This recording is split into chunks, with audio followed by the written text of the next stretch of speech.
Hey guys, this is the second part of our video here for uploading and fixing my project from my first skills approach here from chapter 1.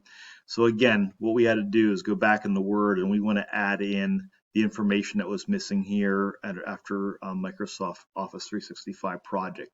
So again, I'm going to go back to my directions here. Here's where I want to go back and copy this, go back in the Word,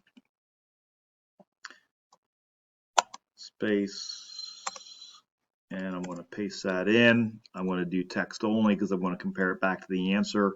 I'll save it. So now listen, when you want to re-upload this to get your updated grade, again, you have every opportunity to get 100% on this. So I'm going to save it, exit out, go back into SIMnet, upload my file, find the modified one, upload it, yes, submit the file.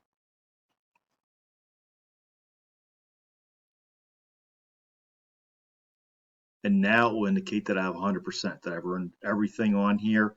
I'll be able to see, here's where I can download my submitted file from here. I can see the solution file on here.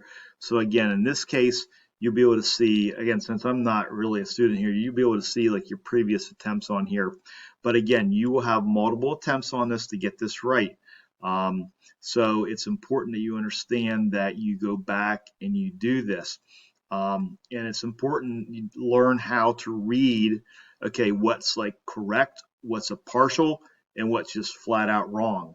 So that's going to be part of the process here that you have to interpret, like what SIMnet is telling you when it's wrong, but your goal is to have everything right on that. So again, this is the process of going through and sort of working with these project files. They have like the blue tabs back here on your assignments in SIMnet. Get back into the Word one.